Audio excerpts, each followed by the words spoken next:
Ladies and gentlemen, hey, hi, how you doing? Welcome back to the channel. Thank you so much for stopping by. Within Warzone Season 3, we've obviously got a newly updated meta.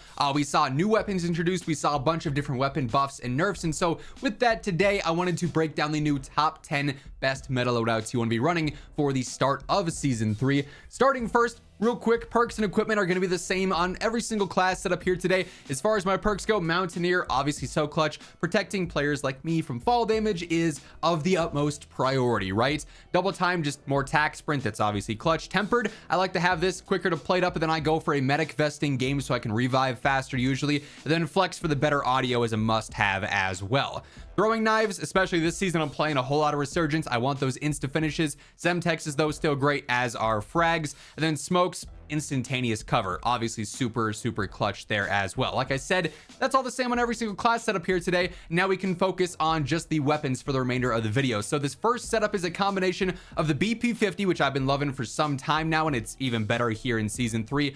Basically indirectly because of other rifle nerfs, and the new FJX Horus SMG. This is not the craziest SMG by any means, but it's one, a new weapon which I always want to showcase in the first top 10s of this season, and two, it does have crazy mobility. Its damage is mid-tier, its TTK is not anything absolutely nuts or anything, but it flies. And with this setup in particular, your movement speed is crazy, particularly your sprint and your attack sprint speed. So initially, I like this M35 compensator on a lot of my SMGs. You'll be seeing this spammed throughout the day because it shortens your radar ping, only hurts your ADS and your velocity by 5%, but it gives you some pretty good control benefits and firing aim stability. So it makes the guns way easier to use, and it's very minimal cons, especially for close range weapons.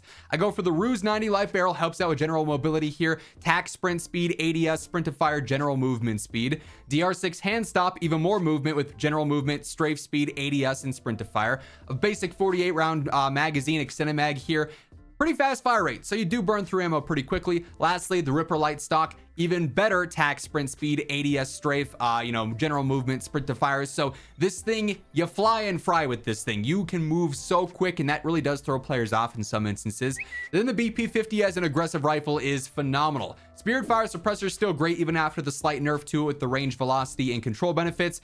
Castus break would work well here too. With just the general control here, you're gonna have less velocity, but it's gonna be really easy to use. Just comes down to preference there. Lower 9 heavy barrel, better range, velocity, control, and firing aim stability. 45 round extended mag. I like the glassless optic. It works well for pretty much all ranges. If there is a different optic you prefer more, always go for comfortability there though. And then lastly, I go for the Moat 40 stock. It's protecting your castle, it's speeding up your weapon, it's giving it better control, so that's W's all around. But yeah, the BP50 feeling great, works well paired with pretty much any SMG or even a sniper. Next up here, I've got the DG58 LSW LMG paired with the Striker 9. Two really good TTK options, two very easy to use options as well, and of course you've got every range covered here. So on the DG, it's going to be a pretty standard setup. Again, I am going for Spirit Fire and Bruin heavy support. Yes, both of these attachments were nerfed. They're still really good choices. An alt for the Bruin heavy support would just be the FTAC angled underbarrel. This ends up helping out with some horizontal control, way less gun kick, but no ADS cons here like what Bruin heavy support would have. So just keep that in mind. That's a good alternative there. Again, if you wanted to run Castus break, that'd be a good choice too for mid to long range. Woody long barrel, better aiming, auto sway, control, velocity, the usual long barrel option there. 2.5 times eagle eye optic, great for mid to long range visibility. And then the rubber CQC butt plate, just to speed things up a little bit. It's a pretty aggressive LMG, and it's so easy to use that you can get away with using this and still have efficiency with control over long range, but it's also a little bit more aggressive, so it's kind of the best of both worlds there. Really loving the feel of this thing as of late.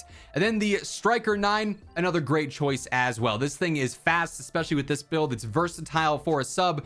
M35 compensator yet again. The Striker long barrel, so it actually extends that lethal damage range out even more, so that's clutch for having that fastest TTK out at a further range. Basic 50 round extended mag here. Don't love the iron, so I go for a Nidar model 2023. A slate would be good here, an ELO sight like the MK3 reflector. Glassless would work well as well. And then no stock. Because this is so easy to use, you can get away with this, and the control is still going to be very manageable. I love that this thing does have great mobility stats, but then also puts players down very quickly. Next up, we got one of my many sniper setups here today. The sniper meta is slowly evolving here in Warzone. It's the KATT, and this is going to be the same one-shot sniper setup that we've had for some time here, really just focusing on better velocity. So the Nightfall Suppressor muzzle here ends up getting 15% better velocity. The Zang barrel does 10% better velocity. High velocity does 20% better velocity. So just over 1,000 velocity. That's great for any one-shot range. This obviously can one-shot at 20 meters or 200 meters if you're hitting that headshot. Then I go for the tac pad stock, just speeds up the ADS a little bit.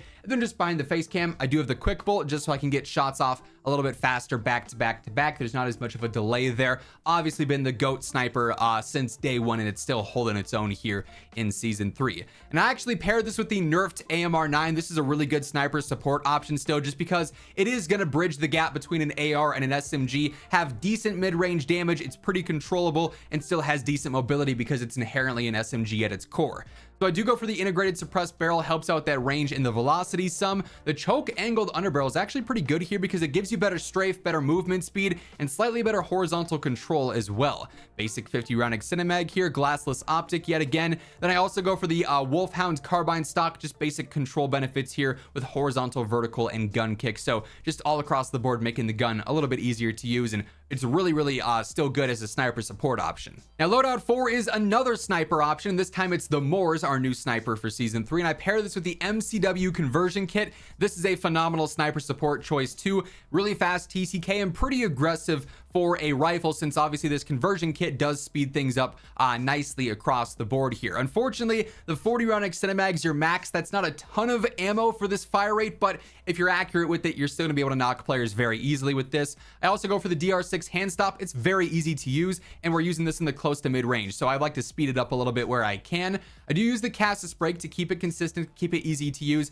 Zem 35 would also be a pretty good choice here too. And then I like the reflector in this case, again, glassless, a slate, a NIDAR would also work well in this place too. But yeah, the MCW conversion works phenomenally as a sniper support build. And then the Moors, this is another new build that I've been messing around with that really has an infinite one-shot range. It feels like if you're hitting headshots, this will knock players very easy. So initially, I do go for the super light 90 stock, gives you crazy mobility stats, better ADS speed, which is clutch. Just behind the face cam, again, I've got the quick bolt. That way I can get those shots off faster, back to back to back. I do go for the Razor Hawk laser, speeds up the ADS again there. I also go for the anti-material slug. This will be super important in having a one-shot knock out beyond its first damage range regardless. And then just to ensure the power there, I've been messing around with the charge barrel. I do like that you can charge this when you're in a hip fire stance, holding your right trigger, and then when you click left trigger and zoom in, you release right trigger and it'll instantly shoot full charge. That's pretty clutch. That said, the ton heavy barrel would also work well on a build like this for the long range. The long barrel would do so as well, extending out that lethal damage range. So any of those three barrels would work well here. If you want to mess around with the photonic charge, though, it is a ton of fun and very satisfying to listen to and knock players with. By the way, as we are going through all the loadouts here today, if you enjoy the video or if you find it helpful, do me a favor, drop a like on it. It really does help grow the channel. And if you are new here or you simply have not subscribed yet, we are on the road to 1 million subs, and every single day I'm your one-stop shop for all things going on in COD. The latest news, updates, patch notes, and meta breakdowns are all right here, so feel free to hit that sub button and turn on those post notifications. Next up, we've got the SOA Subverter. Really enjoying this thing with season 3 here, one of the best long-range TTK options in the game. I pair this with the WASP-9, which is indirectly better because of some of the SMG nerfs that the top tier options got, like the AMR-9 and the RAM-9. Now, for the Subverter here, setup I've been running recently for mid to long range, Cassis brake, again, just going all in on that horizontal control and adding some firing aim stability there. The long barrel, better range, velocity control, firing aim stability, makes it super predictable and easy over the mid to long range.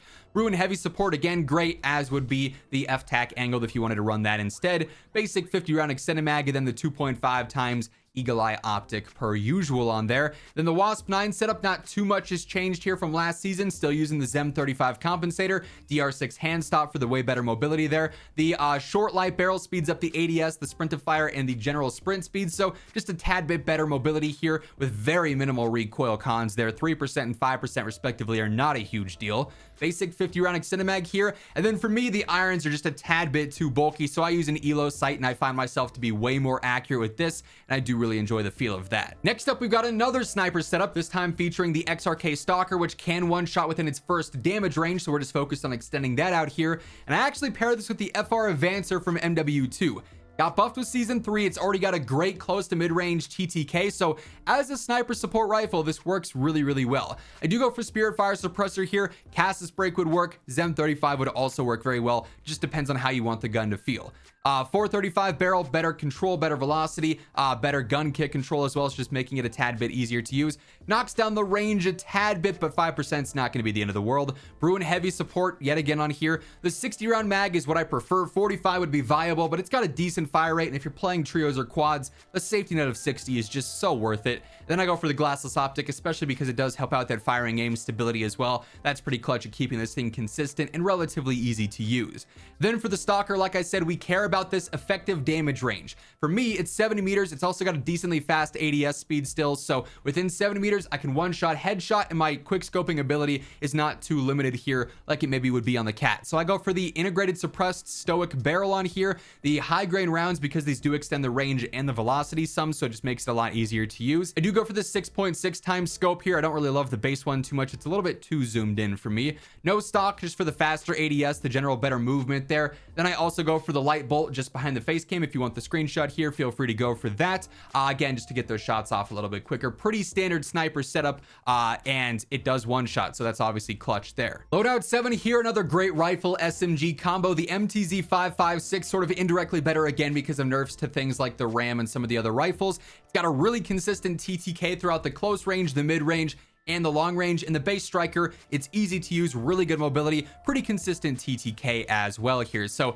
for the MTZ, I'm going for Casus Break, Bruin heavy support yet again. The heavy long barrel is better range, aiming, idle sway, and then general control as well. So the usual 3-in-1, you add the idle sway on top of it, just makes it a lot more predictable. Your basic 50 round drum, decent fire rate here though, so 50 is even going to run out a little bit quick. If there was a 60 on here, that would be even more clutch, but it's what we got to work with, and it does the job okay. Then I go for the 2.5 times eagle eye optic per usual on there. Then for the base striker here, we're going for the Zem 35 compensator yet again. The long barrel, which also extends that range out a little bit more. We got the DR6 hand stop, the 48 round extended mag. You could also jump up to 60. There's no wrong answer there. And then I like the light stock here. I have messed around a little bit with no stock. The recoil cons here are maybe a little bit more noticeable than over on the Striker 9 because I am using an iron sight with this build. So just keep that in mind. But if you really want crazy mobility, that would be a viable option as well. It just comes down to your level of comfortability and preference with this one. Now another LMG SMG combo, we got the Holger 26, which is phenomenal still post update, and then with the nerfed RAM, still a decent SMG here.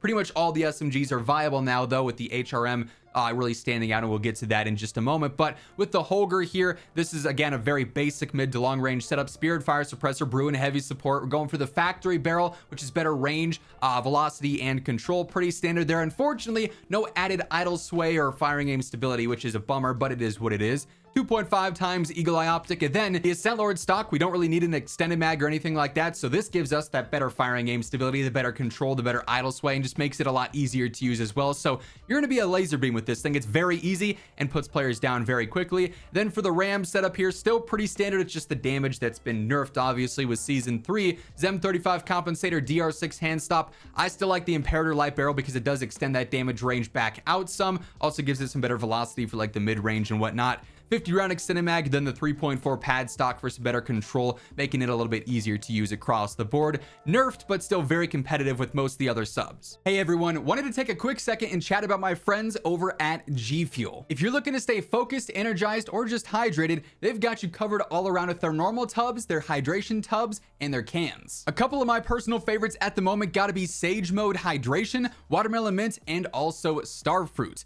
Now, if you're looking to try G Fuel for the first time, they got sample packs. Those are perfect for just finding out which flavors you prefer. And then once you're set there, grab a full-on tub and restock on your favorites. And whatever you're looking to pick up, if you throw in code Immortal at checkout, you'll get yourself a nice little discount. The link for that will be down in the description below if you're interested. Following that, we got the SVA, and as mentioned, the HRM, the obvious #1 sub this season. And the SVA, it's so easy to use across the board. Obviously, it's got the Hyperburst feature, which is like no recoil, and even in full auto, it's going to be able to stay on target very, very easily.